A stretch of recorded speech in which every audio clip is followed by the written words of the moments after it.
Cuthbert stood before the massive display screen in the council chambers and felt nothing but boredom as the images of the new species flickered across the surface. Another primitive race had stumbled into faster-than-light travel, and now the Galactic Council needed someone to watch them and write reports about their behavior. He had done this job 47 times before, and each time, the pattern was exactly the same. The species would build crude ships and venture into space with grand dreams of exploration and conquest. They would encounter the established galactic powers and realize how far behind they were in technology and military strength. Then they would either submit peacefully to Council authority or fight a brief war that ended in their complete defeat and eventual integration into galactic society. It was always predictable and always boring. High Commander Zeftos activated the holographic display and pointed to the third planet of a yellow star system. The planet was mostly blue and green with white clouds swirling across its surface, and looked unremarkable compared to the thousands of other worlds Cuthbert had studied during his long career as a xenobiologist. "These creatures call themselves humans," Zeftos said with the same tone he might use to describe a new type of bacteria. "They achieved light-speed travel 3 months ago and have already established colonies on 2 nearby worlds. Standard observation protocols apply, but we expect this to be routine." Cuthbert examined the data files that appeared on his personal tablet. The humans were bipedal mammals with average physical capabilities and standard brain development for a spacefaring species. Their recent history showed the usual pattern of tribal warfare and gradual technological advancement that marked most emerging civilizations. Nothing in the files suggested they would be any different from the dozens of other species he had observed. "What about their military capabilities?" Cuthbert asked as he scrolled through images of human weapons and vehicles. The technology looked primitive even by the standards of recently spacefaring races. Their ships were essentially metal tubes, with chemical rocket engines, and their weapons were crude projectile launchers that used explosive charges to hurl pieces of metal at their targets. Zeftos brought up a tactical analysis showing human military formations during their largest recent conflict. They call it World War II, and it lasted 6 of their planetary cycles. Approximately 60 million casualties from chemical explosives and kinetic weapons. Typical pre-space tribal warfare with no understanding of energy shields or plasma weaponry. The High Commander switched to a different display showing fleet compositions and battle strategies. Their space navy consists of roughly 200 ships ranging from small scouts to heavy cruisers. No dreadnoughts or battle stations. They rely on numerical superiority and crude tactics rather than advanced technology or sophisticated strategy. Cuthbert nodded and made notes on his tablet. Everything about this species suggested they would follow the standard pattern when confronted with superior galactic technology. Most likely they would attempt to negotiate favorable terms of surrender once they realized the futility of resistance against established military powers. "The Krex Empire has agreed to provide the initial contact scenario," Zeftos continued. "They will position a standard patrol fleet in the outer rim of human space and demand submission according to established protocols. You will observe from the stealth ship Nexus Prime and document human responses for the Council archives." This was even more routine than Cuthbert had expected. The Krex were known for their aggressive but predictable military doctrine and their willingness to participate in Council observation scenarios. They would make demands backed by superior firepower, and the humans would either surrender immediately or fight a brief hopeless battle before accepting defeat. Either way, the observation mission would be completed within a few days, and Cuthbert could return to more interesting research projects. "When do we begin?" Cuthbert asked as he stored the mission files in his personal database. He was already thinking about the scientific papers he could write once this tedious assignment was finished. "The Krex fleet will be in position within 2 standard days," Zeftos replied. "Your stealth ship is being prepared for immediate departure. Council expects preliminary reports within 1 standard week and full analysis within 1 standard month." Kethver gathered his equipment and headed for the shuttle bay while reviewing the human data files one more time. The species seemed so ordinary that he wondered why the Council was bothering with full observation protocols rather than simply sending an automated probe. Their military commanders had names like Jake Morrison and Lisa Hayes, and their ships had primitive designations, like UES Liberty and New Austin. Everything about them suggested a typical emerging civilization with nothing unusual or noteworthy about their development. As his shuttle approached the Nexus Prime, Kethver settled into his observation post and began preparing the standard forms. He would need to document another routine first contact scenario. He had no way of knowing that within 72 hours everything he understood about warfare and civilization would be shattered by the actions of a species he had dismissed as primitive and predictable. The stealth ship engaged its cloaking systems and departed for human space while Kethver reviewed his notes one final time. Soon he would witness something that would haunt him for the rest of his very long life. The Krex fleet materialized from hyperspace exactly where the Council had planned, and Kethver watched from his hidden position as the alien ships took their positions in the outer edge of human territory. The crystalline vessels gleamed like jewels against the black of space, and their elegant curves made the approaching human ships look like crude metal cans by comparison. Admiral Jake Morrison commanded the human response fleet from his flagship, and Kethver noted how primitive the vessel looked compared to Krex technology. The UES Liberty was essentially a long metal tube with weapon ports and engine exhausts scattered along its hull in what appeared to be a completely random pattern.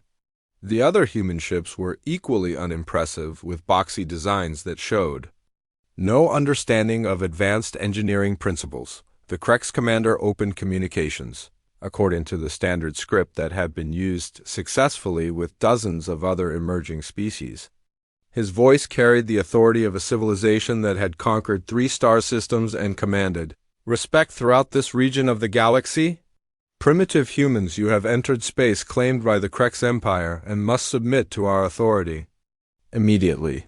Surrender your ships and colonies and you will be granted status as a protected species under Krex administration.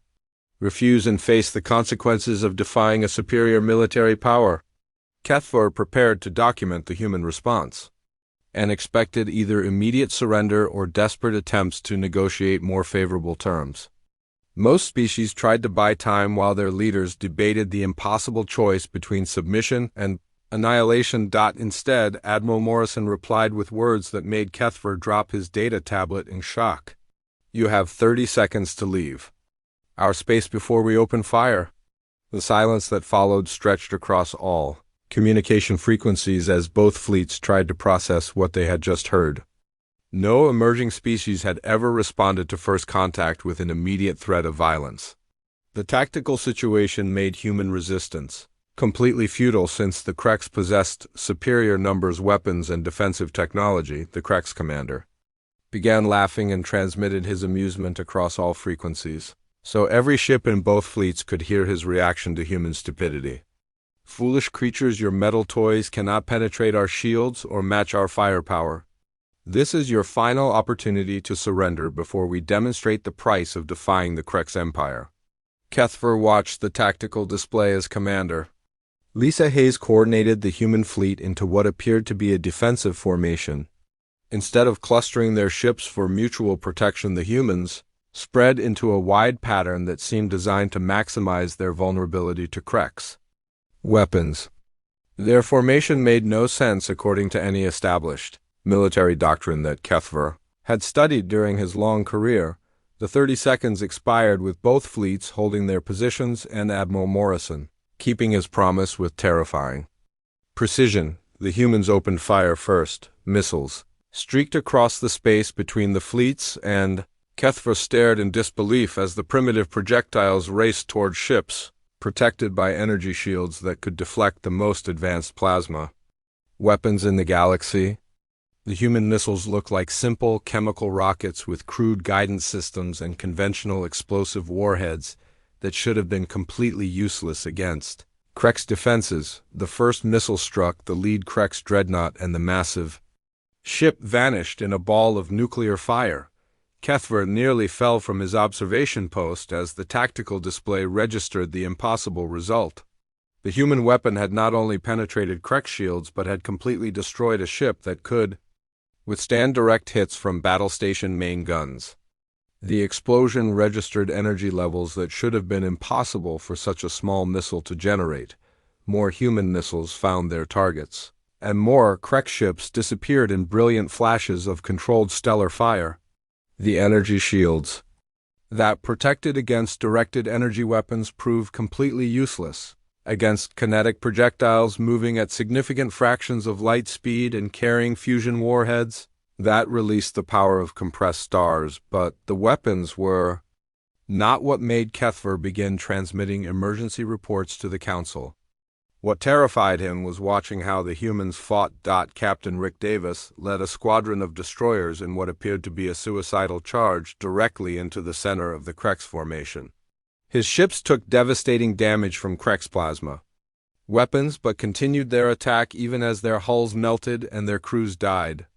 When Davis lost engine power, he aimed his crippled ship at a Krek's cruiser and rammed it rather than allow his vessel to be captured.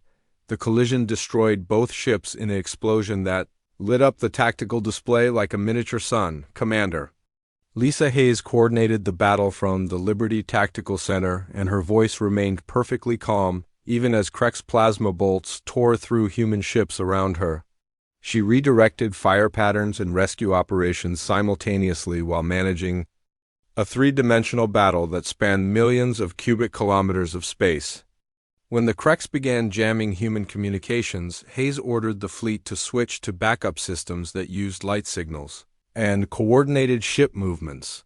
Kethver realized with growing horror that the humans were using their entire fleet as a massive communication array.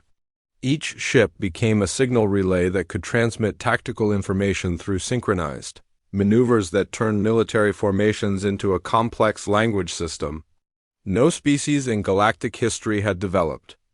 This level of tactical coordination, the battle reached its climax when Lieutenant Colonel Amy Foster led a boarding action against the Krek's flagship. Her Marines fought through corridors filled with poisonous atmosphere using primitive chemical weapons and metal armor that should not have protected them in the alien environment.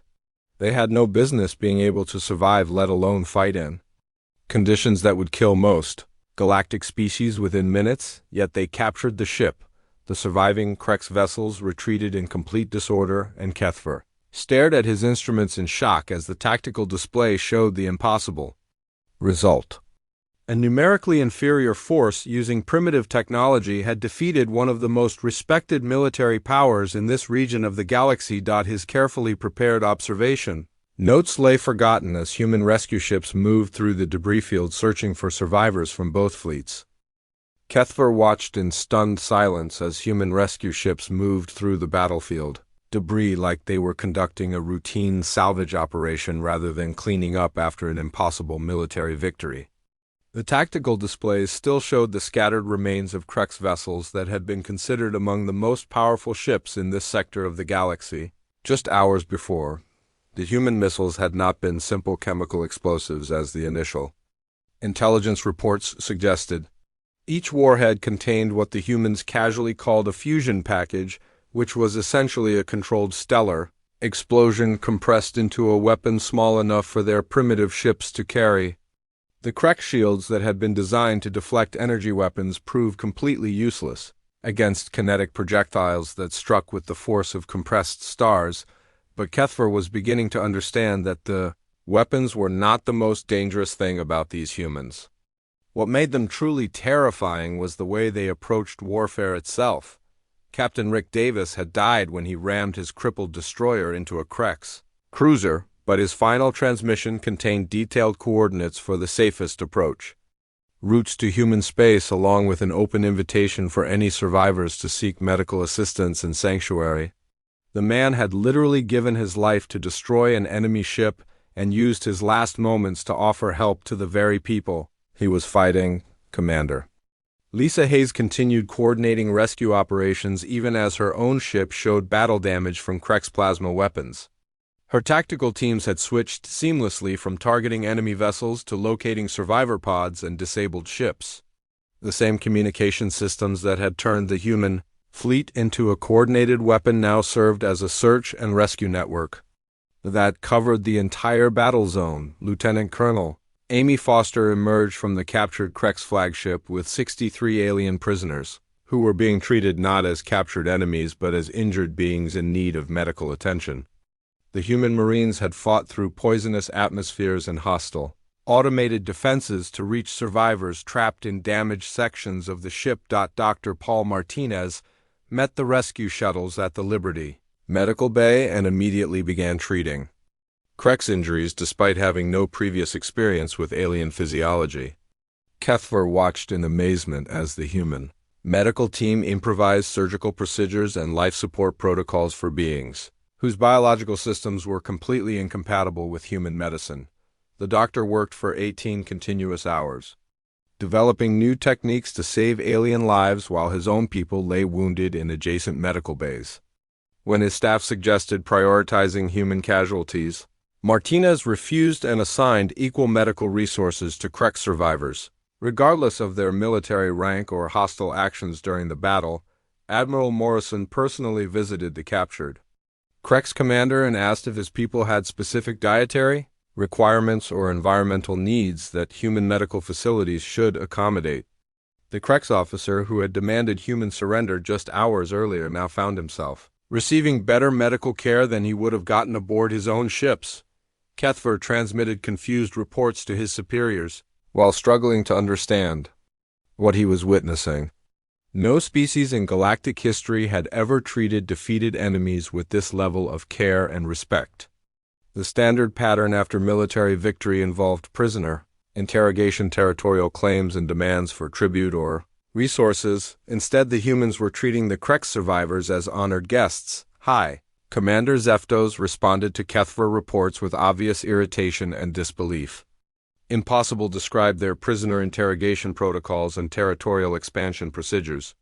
There are no prisoners, Kethver replied while watching human medical teams work around the clock to save alien lives. They are treating the Krex as medical patients and house guests. Admiral Morrison has assigned personal quarters to their commander and asked about cultural dietary restrictions. The communication silence that followed lasted so long that Kethver began to wonder if his transmission equipment had malfunctioned. When Zeftos finally responded, his voice carried an undertone of concern that Kethver had never heard from the normally confident military leader. Continue observation and report any changes in human behavior patterns immediately. But Kethver had already identified the pattern that would reshape everything the galaxy thought it knew about warfare and civilization. The humans did not see military conflict as competition between species or struggle for resources and territory. They approached every battle as a problem that required solutions which preserved as much life as possible while achieving necessary defensive objectives. When the human fleet prepared to depart the battle zone, they left behind a subspace beacon broadcasting medical assistance frequencies in 17 different galactic languages. The message offered aid to any travelers who might encounter the debris field and provided detailed instructions for contacting human medical facilities. Captain Davis' final transmission had included not only sanctuary offers but also star charts, showing safe navigation routes through human territory. The man who died defending his species against alien invasion had used his last moments to help potential enemies find refuge in human space. Dr. Martinez published his improvised alien medical procedures on open galactic networks so other species could benefit from his innovations. The techniques he developed while treating Krex survivors became standard protocols in human hospitals across their expanding territory. The more Kethver observed human behavior, the more he realized that these people did not fight wars in any recognizable sense. They fought to create conditions where peace became possible and treated every enemy as a potential ally who simply needed to understand that cooperation served everyone better than conflict. As the last rescue ships departed the battle zone, Kethver stared at his observation equipment and tried to write a report that would accurately describe what he had witnessed. How could he explain to the Galactic Council that humanity had just revolutionized the fundamental nature of military conflict? 3 months passed while Kethver continued his observation mission and tried to understand what made humans so fundamentally different from every other species he had studied. The answer came when 12 galactic powers formed a coalition and declared war on humanity, citing their dangerous unpredictability and threat to established galactic order. Kethver received new orders from the Council, demanding detailed intelligence on human defensive capabilities and military doctrine. For the first time in his long career, he felt reluctant to complete an assignment because he was beginning to understand what the humans represented and what would happen if that knowledge spread throughout the galaxy. The Coalition Declaration triggered a response that revealed the true scope of human civilization and military organization. Admiral Morrison had been just one commander in a vast network of defensive fleets that spanned dozens of star systems. General Linda Parker coordinated planetary defense networks that could turn entire worlds into fortress systems. Colonel Steve Rogers led special operations, teams capable of functioning in any environment the galaxy could offer. But what amazed Kethver most was how humanity prepared for war against superior numbers and technology. Instead of focusing purely on weapons production and military mobilization, they expanded their refugee assistance programs and medical facilities. Dr. Martinez improvised alien treatment protocols had become standard procedure in human hospitals. Across 50 star systems, the humans were preparing not just to fight, but to save the survivors. When the Coalition vanguard attacked the human colony of New Austin, defended by Colonel Janet Lee and her garrison troops, the battle followed the same impossible pattern Kethver had witnessed 3 months earlier. The humans fought with devastating efficiency, but their primary objective was not destroying the enemy fleet, but minimizing casualties on both sides while achieving their defensive goals. Colonel Lee forces disabled rather than destroyed enemy ships when possible and targeted weapon systems instead of life support. They broadcast constant surrender offers even while under heavy bombardment and maintained communication frequencies specifically dedicated to accepting enemy capitulation.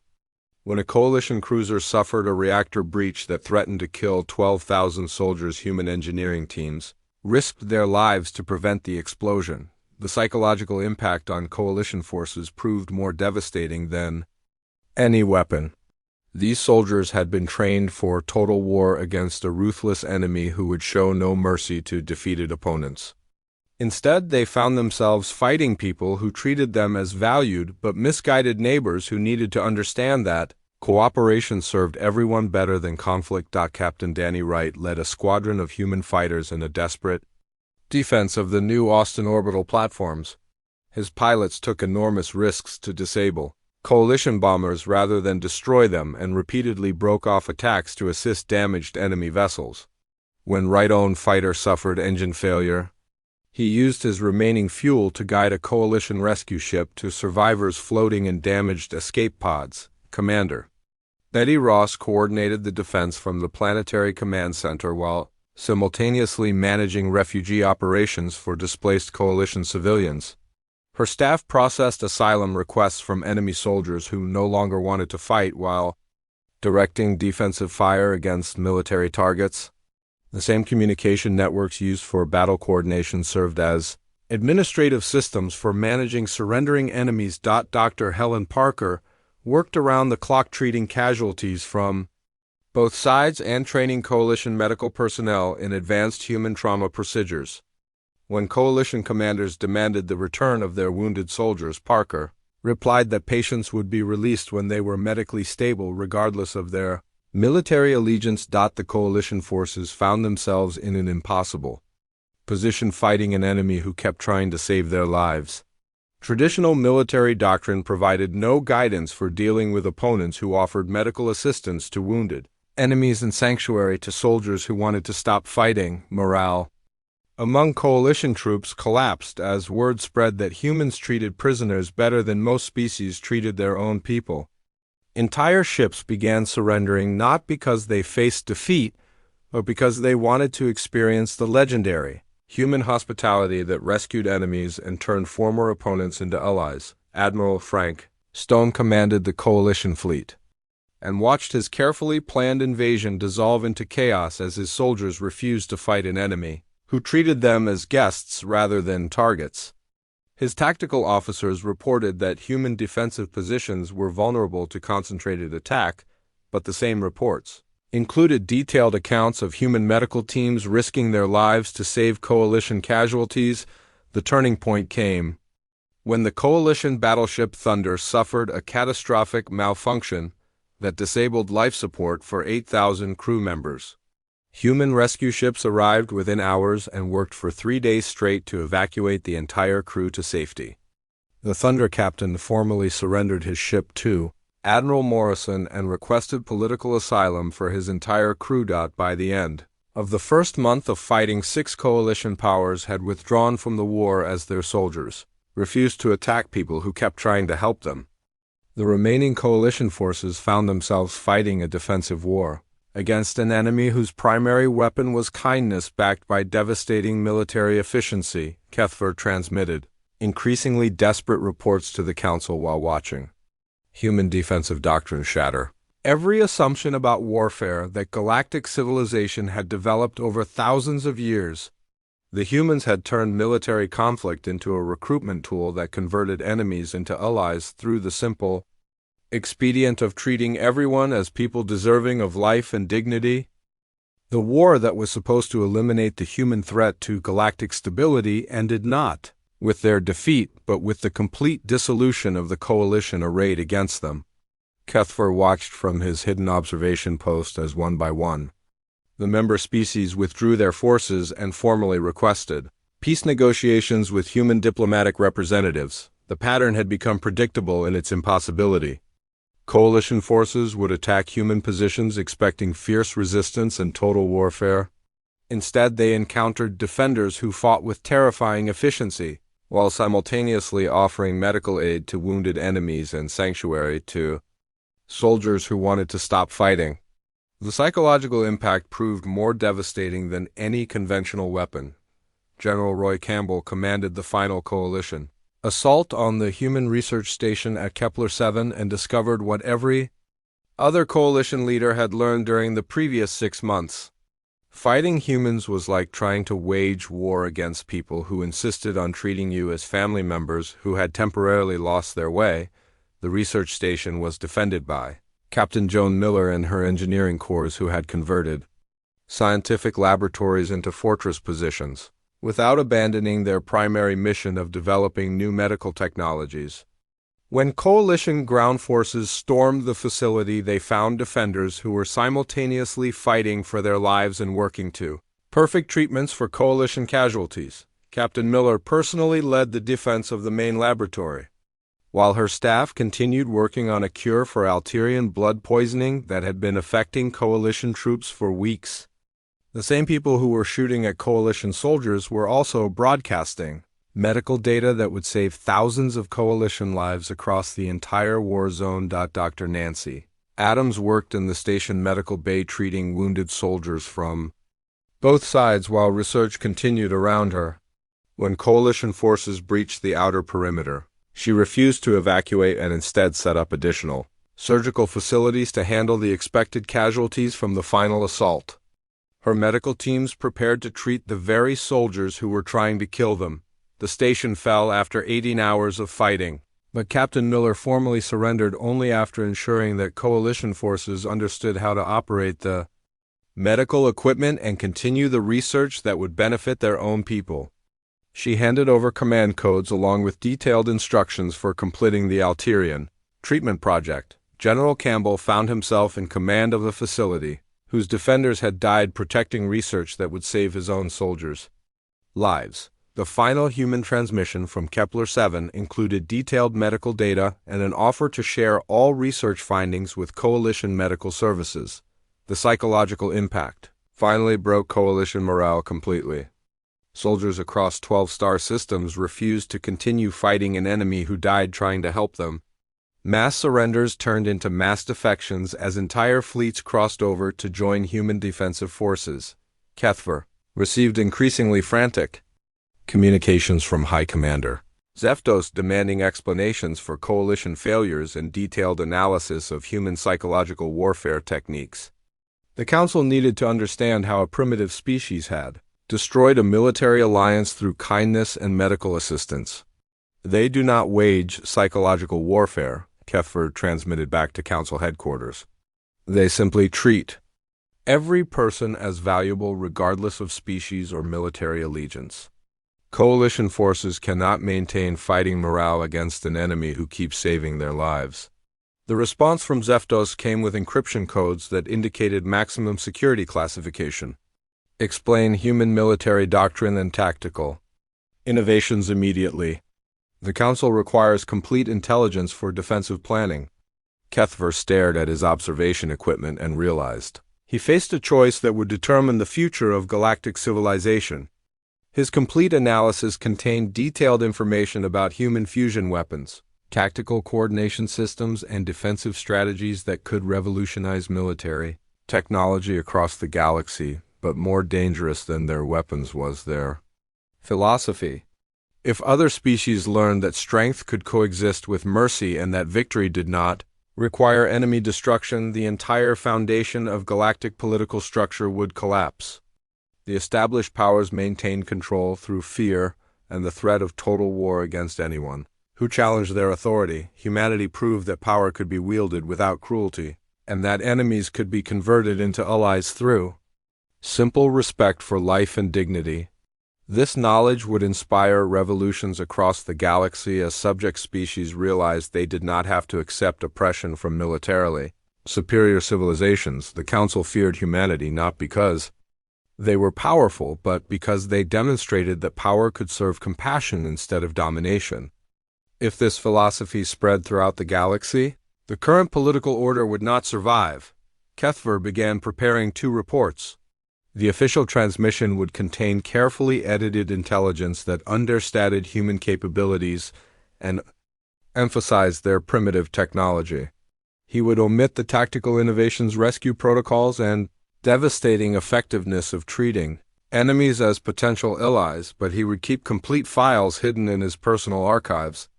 Someday the galaxy might be ready for the truth about what humans represented, and what their example could mean for the future of interstellar civilization. As his extraction ship approached to retrieve him from the observation mission, Kethver recorded a final personal log that would never be transmitted to Council headquarters.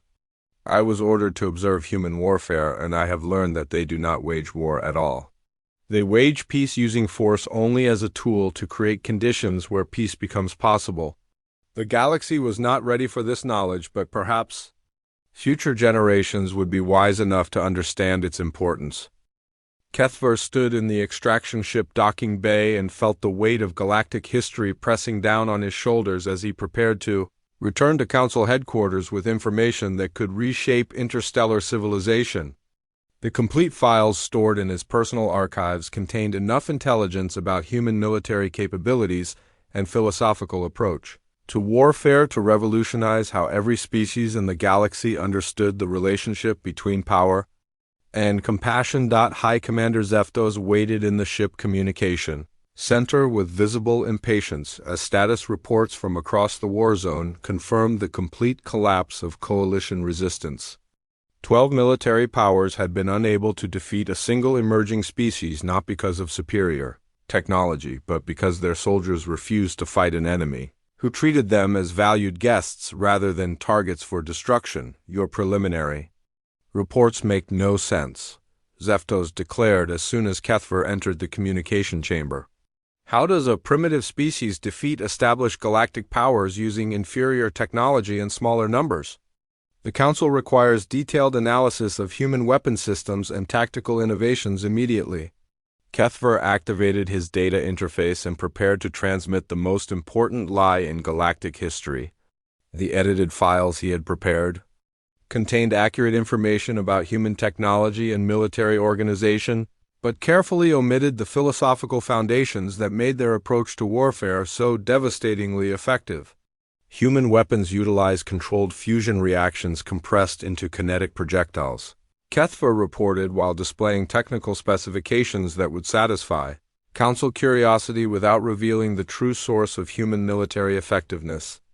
Their tactical coordination relies on advanced communication networks and ship formation patterns that maximize firepower distribution.